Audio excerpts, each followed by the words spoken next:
Hey everyone, how's it going? Welcome to NoDQ&A video right here on NoDQ.com, as well as the YouTube channel and NoDQ&A videos affiliate ringsidenews.com. This will be the last edition of NoDQ&A video until the WWE Elimination Chamber pay-per-view this weekend, Sunday to be exact. NoDQ.com has got you covered as always. With that being said, let's get down to your questions today. First one comes from Chris. Hey Aaron, with Kurt Angle wants to wrestle again, can you see him facing Cena at either this year's or next year's WrestleMania?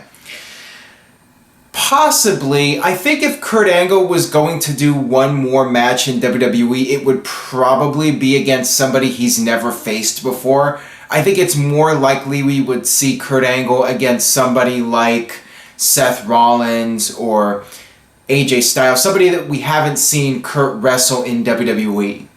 We could see somebody that he wrestled in TNA like an AJ Styles or Samoa Joe. I think WWE would want to do something fresh with Kurt Angle, and I think Kurt Angle would like to get in the ring with somebody he's never faced before in WWE on that big stage, whether it's AJ or Joe or Seth Rollins. I think it would be one of those guys. That's my gut feeling, at least. I think Kurt Angle versus John Cena would be very entertaining. Maybe even Kurt Angle versus Roman Reigns would be an interesting match. There are a lot of possibilities with Kurt Angle. But if he was going to come back for one match only, I think he would probably go against Rollins or AJ or Joe. This one comes from Iram Khan. Angle said that he would love to have a match against AJ. Any chance of that at WrestleMania? By the way, I hate AJ versus Shane idea. Well, regarding AJ versus Shane McMahon, I've talked about this in recent videos, including the Talk Wrestling episode with Jeff Meacham and David Payne. I like the idea. Go back and watch King of the Ring 2001 and then tell me that AJ versus Shane is a bad idea. I think that match would be awesome, but we're getting off topic. Well, you did ask about that, but the main topic was AJ versus Kurt Angle. I do not see it happening at this year's WrestleMania. Next year's WrestleMania? Maybe. I think it depends on Kurt Angle and if he's healthy enough to even come back for a match in WWE.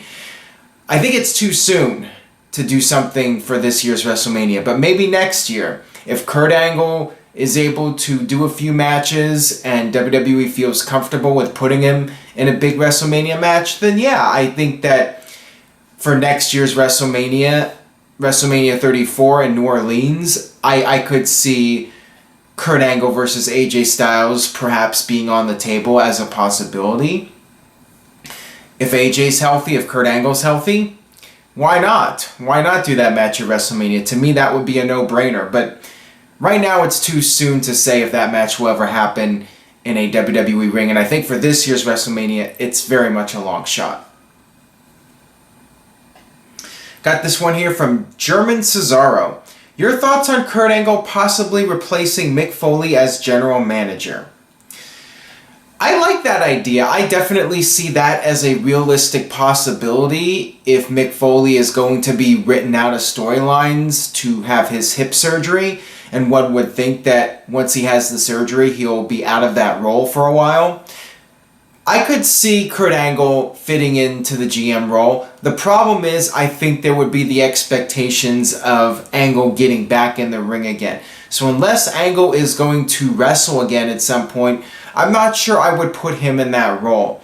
I could see Hogan being a more likely candidate just because I don't think that there's going to be these expectations of Hogan getting back in the ring, at least from people that are being realistic. And I think most fans think that Hogan's time has come and there's no need for him to be back in the ring. But with Angle, I think a lot of fans want to see him do one more match in WWE. There's that desire to see Kurt Angle wrestle again in WWE. So unless he's going to wrestle again, I'm not sure if putting him in the GM role is really the most suitable idea. And with, some people might say, well, Bryan's the GM. The thing with Bryan is he already announced his retirement. He announced he's done. With Kurt Angle, Angle's made it clear he wants to do a match in WWE, and there's been no definitive word on whether or not WWE is going to allow him to do that. With Bryan, WWE doctors are not clearing him. With Angle, that's all still up in the air at this point. Got this one here from Ann Ferguson. Who do you see AJ Styles and Samoa Joe having matches with at WrestleMania 33 if the rumored Triple H versus Shane O'Mac happens? With AJ Styles, I mean, Shane McMahon seems like the most likely candidate. I'm not sure who else you put AJ Styles in there with. If the Seth Rollins match with Triple H doesn't happen, or if Triple H versus Shane happens, I'm looking at other possibilities for AJ Styles. I mean, they could always do a match at WrestleMania. I suggested this, maybe a Fatal 4-Way match with AJ and Bray Wyatt versus Randy Orton and John Cena, doing those 4 guys in a match for the WWE title. I could also see AJ being in an interpromotional match, maybe doing AJ versus Joe as an interpromotional match for WrestleMania. If Finn Balor's in the mix, you could do either AJ Styles versus Finn Balor or Samoa Joe versus Finn Balor. So there are a few options. I mean, the ultimate goal is for AJ to have a big match at WrestleMania, and also for Joe to have a big match at WrestleMania. So will that happen? I'm hopeful, but at this point, nothing is completely set in stone. And I think because of Seth Rollins and the uncertainty about his situation, that a lot of it is still up in the air at this point. This one comes from Sky High Low Country. I'm almost positive this is a first-time asker. Feels like it's time for a new faction. Balor Club, possibly with Joe led by the COO. That would be interesting. I mean, I've talked about how I think Finn Balor should stay a babyface, so I would not put him with Anderson and Gallows, but maybe start a new faction with Anderson and Gallows and a third guy, maybe that person being Samoa Joe, and those 3 guys could feud with Finn Balor. I like that idea. I think that would work well. And with both guys being on Raw, with both Joe and Balor being part of the Raw brand, that seems to be a logical direction, Finn Balor versus Samoa Joe. I'm all for that idea. I think Anderson and Gallows would do better in a faction. I feel like even though they're the tag team champions, it doesn't seem like they have much momentum. So for them to pair up with a top heel on the Raw brand and start a new club or whatever, I definitely like that idea and could see that as a possibility at some point. Got this one here from JT, NoDQ columnist. Hey Aaron, with Sasha Banks turning heel soon, which she needs to do you think we will get the heel Sasha from NXT? I hope so. I hope so too. I think that Sasha is definitely in need of a heel turn. It feels like she's going nowhere as a babyface character, and with Bayley rising up in WWE and rising to the top of the ranks, I think that she'll emerge as the top babyface in 2017, which leaves Sasha in a weird spot. I could definitely see Sasha going heel, and yeah, have her be the old cocky, arrogant heel that she was in NXT. I definitely feel that's what she needs at this point, and especially if you're going to keep Sasha in the main event picture, having her turn heel and feuding with Bayley seems to be the way to go moving forward. And I got this one here from Sean T. Flick. If Sasha turns heel after Mania to face Bayley, what do you think of Charlotte turning face to feud with Nia Jax? That's interesting. I mean, Charlotte has been such a tremendous heel in WWE, but I think one of these days she will be able to successfully turn face. Now, is it too soon for her to turn face? I mean, if WWE is going to do Bayley versus Sasha later this year, then where does that leave Charlotte? I mean, you very well could turn her face to feud with Nia Jax and let that be the other top feud. So if WWE needs to balance everything, if Sasha's going heel, then maybe that would open the door for Charlotte to turn face. I could see something like that happening. I'm not sure though, because it might be too soon to turn Charlotte babyface. I think she still has some mileage as a heel. I sense that she doesn't need to go face quite yet. So it'll be interesting to see where WWE goes with Charlotte after WrestleMania. I mean, they might just keep her in the title picture and just maybe have Charlotte and Sasha and Nia all form their own super group to try and take out Bayley, and then Bayley needs some help, and you can call up another female performer to team up with Bayley to go against the 3 top heels, maybe form a female super heel faction group in WWE. This one comes from Dominic Barca. Hey Aaron, do you think that an 8-man cruiserweight ladder match for the title would be good for WrestleMania? To me, it would be good only in the sense of getting all those guys a spot on the WrestleMania card, but to me, I would much prefer a one-on-one match. I think that Austin Aries versus Neville is a match I would rather see than an 8-man cruiserweight match. And yeah, an 8-man cruiserweight match would be very entertaining for WrestleMania, but I would still prefer to see a one-on-one match. But that's just me.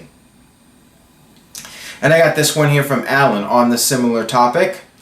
Imagine Austin Aries as Cruiserweight Division GM. Answer this one in no DQ video, thanks. I don't see that as being necessary. Austin Aries is expected to be back at any time now. He's reportedly been cleared to wrestle again. And one would think Austin Aries will be wrestling at WrestleMania in some capacity, whether he's going for the Cruiserweight title against Neville in a one-on-one match, or if he's doing the multi-man match. I would expect Aries to be wrestling at WrestleMania. I do not think that he should be doing a non-speaking role permanently. I think his best role is in the ring. Now, he can certainly pull it off. I mean, he's done a great job on commentary and doing the interview segments. And yeah, he could be a great GM, but to me that's overkill. You don't need a GM for the Cruiserweights. I think that's totally unnecessary. And for Aries, ideally, he should be in the ring wrestling. And I got this one here from Mayor Lansky Jr. What do you think the Cruiserweight Championship changing hands so frequently in the last 6 months? I'm not a fan of it. I mean, I think it was a mistake to change it as quickly as they did. I mean, they went with TJ Perkins, and it feels like WWE got cold feet with him and changed to Brian Kendrick, and then changed to Rich Swann, and then changed to Neville. It seems like WWE doesn't really have a star of the Cruiserweight division. I mean, really, Neville is what they have now as far as the closest thing to being a star of the division goes. With TJ Perkins, I mean, he was the first champion, and I think the first champion should have a lengthy reign to establish the title and give it some credibility. So I thought it was a bad idea to have Kendrick win it, and then to have Kendrick win it in that manner where TJ looked like a complete idiot for falling for Brian Kendrick's trick. It made TJ a stupid babyface, and then they went with Rich Swann, and Swann just didn't catch on, and then Neville came along, and you know, I like to see Neville as champion at least through WrestleMania, but ultimately I think Austin Aries will be the future star of the division. I think he'll be the guy to carry it for the rest of the year. And I would go with Aries winning the title at WrestleMania and then keep the title on Aries for most of the remainder of 2017 and let Aries really establish himself as the star of the Cruiserweight division. Got this one here from Daniel Long. Why is the draft never the Raw after WrestleMania? It makes sense calendar-wise, and that crowd would react to the moves the best. I think the idea is that the Raw after WrestleMania is the Raw after WrestleMania, and it really doesn't need any gimmick. You can use that gimmick down the line to pop a rating. The Raw the night after WrestleMania is going to draw a lot of people, and you don't really need anything for it. But I understand that perspective, that you do it the night after WrestleMania. First of all, you're going to have more people tuning in, and it might make sense to do the draft with that kind of audience. But at the same time, I like the idea of spreading it out a little bit and building up to it, and doing it somewhere between WrestleMania and SummerSlam, just so there's something to look forward to between WrestleMania and SummerSlam. If you do it too soon, then there's nothing really to look forward to until SummerSlam. And usually around that period in June, it feels like there's not much going on. So I do like the idea of the draft being somewhere in that halfway point between WrestleMania and SummerSlam. It's something you can build up to it and pop that big rating in June leading up to SummerSlam. This one comes from Mr. Yuck. How much longer do you see Kane being active in the ring? What more can be done with him? GM role? Trainer? I think with Kane, it's definitely coming close to the end of his career. Like him and Mark Henry and Big Show. I think all of them are starting to wind down their careers. And when it comes to Kane, he's reportedly dealing with various injuries. I think he'll wrestle a couple more years, but I would be surprised if he's still wrestling come 2020. I think that in the next few years we'll see Kane call it a career. Now, what will he do after that? I mean, he's got other things going on in his life. He's into politics. We could see him just step away from the business, but I think there'll always be a role for him if he wants it. I think that he could always be that goodwill ambassador, doing the public appearances, donning the mask. He could do a training role. He could do some sort of behind-the-scenes role in WWE. I mean, he's been in the business for a very long time, and he's very intelligent. There's no shortage of things for him to do in WWE if that's something he wants to do. For all we know, he might want to get out of the business and just focus on his personal life and just being happy living in retirement, not having to do the wrestling schedule or have to be involved in that sort of thing. This one comes from I've Got Kids 33. Personally, what are your most shocking moments in WrestleMania history? The obvious one is The Undertaker's streak ending. I mean, to me, that was the biggest shocking moment in WrestleMania history. Nobody thought Undertaker was going to lose that match to Brock. And when it happened, we saw the shocked fan, and that was pretty much how I was reacting, and everybody was reacting. Everyone was shocked by that. Rollins cashing in Money in the Bank was pretty surprising, although I guess it really shouldn't have been surprising since he had the Money in the Bank and he had lost earlier to Randy Orton. Usually that's the indication something's going to happen. Looking back at previous WrestleManias, Austin's heel turn was shocking, but for the wrong reasons. I think Hogan getting that reaction, I mean, I was a little bit surprised at that. I figured he would get a good reaction, but not quite that reaction that he did get. And Hogan turning babyface, turning on the NWO, that was all pretty surprising.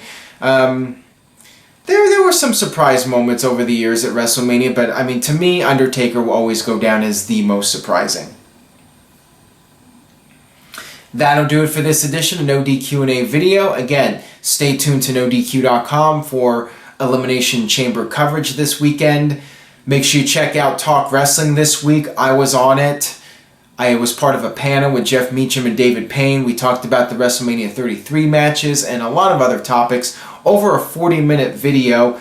And I'm curious to know what you guys thought of that video, if you would like to see more of the panel videos for Talk Wrestling. And we've also talked about the idea of having guests on Skype to be part of the panels for future videos. So let me know what you think about that. If you're interested in being part of a panel, let me know. If you have a Skype account and you're interested in giving your opinions on wrestling, we're definitely looking into those options. And make sure you subscribe to the channel if you haven't already. Please spread the word about NoDQ&A video. That's all I gotta say. That'll wrap it up for this edition of the video. I will see you guys next time.